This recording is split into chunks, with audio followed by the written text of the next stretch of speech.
Hi there, the following is a video explanation about declaring independence. So if you recall from the Road to the Revolution, in 1774, in response to the Intolerable Acts, the colonists held the first Continental Congress. And there they decided that they would respond to those intolerable acts, that they would consider forming militias in each of the colonies. But they also said that they were not quite ready to declare war or to go to those lengths to declare independence from the British. But now, in the summer of 1775, the colonists have reached a breaking point. So if you remember, in April of 1775, there were some shots fired at Lexington and Concord. And so what we see in the summer of 1775 and carrying into the next summer of 1776, a shift in the colonists to the point that they are ready to fight for their independence. So in Philadelphia, in the summer of 1775, representatives or delegates from 12 of the 13 colonies, including individuals like Sam Adams, John Hancock, Ben Franklin, Patrick Henry, met to discuss their next steps regarding the British. Georgia being the only colony, again, that's not attending, they would show up later. And their goals in 1775 were as follows. First, they wanted to create a Continental Army, so formally create an army, a military that can fight against the British, and they would appoint George Washington as the commander of that Continental Army. They also began printing money so that they could pay those troops, so they're going to have their own currency. And they decided to send an olive branch petition to King George. That olive branch petition is going to be one last chance for King George to make peace with the colonists and come to a compromise. But then finally, and perhaps most importantly, they began drafting a Declaration of Independence. So it's not going to be formally finished yet, but they're starting to make moves in that direction. Here in Philadelphia, PA, you can see Independence Hall, where the delegates from each of those colonies met.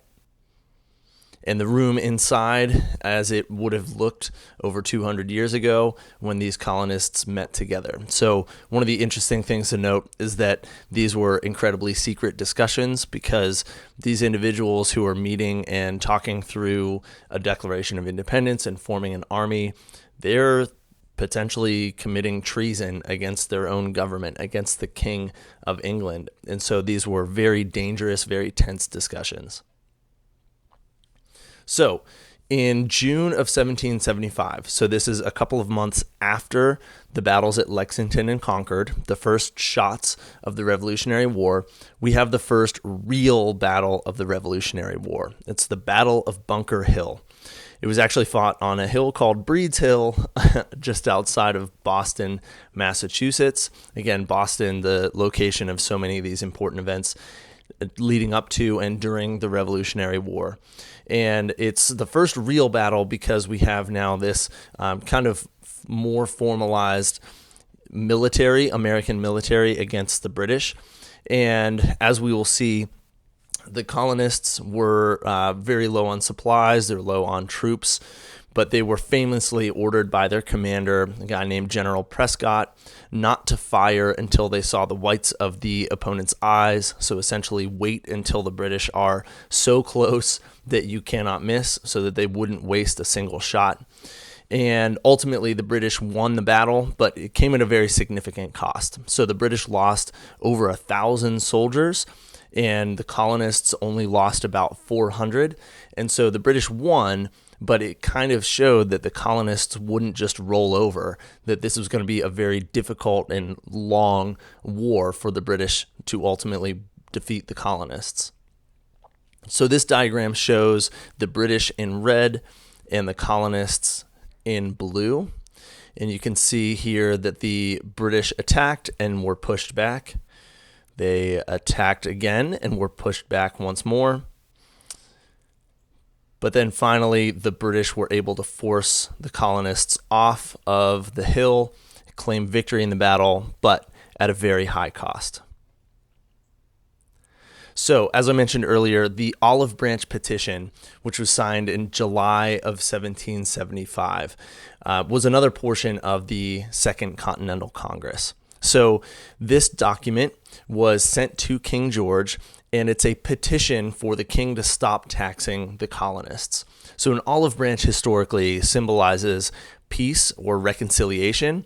And so this was the opportunity that the colonists were giving King George to ultimately stop these taxes, to come to a peace agreement, to avoid a conflict. So the colonists saw this as kind of the last chance that they would be willing to give King George to settle their differences, to have a peaceful conclusion, rather than taking those next steps toward war. And so King George, upon receiving this Olive Branch Petition, he flat out rejected the request and actually went a step further, sent more troops to the colonies to punish these colonists who were becoming so rebellious in his eyes. So the Olive Branch Petition was trying, this one last chance to avoid a conflict, and King George rejected it.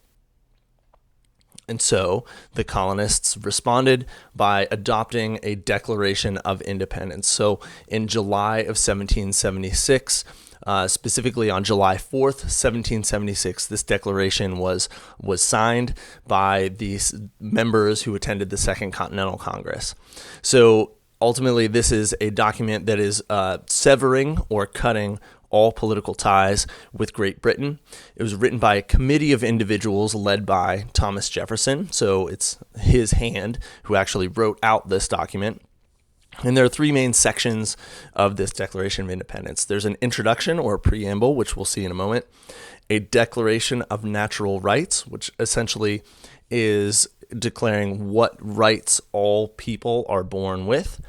And then the rest of it is basically a list of grievances with the crown. So a bullet list of all of the things that King George has done to upset the colonists.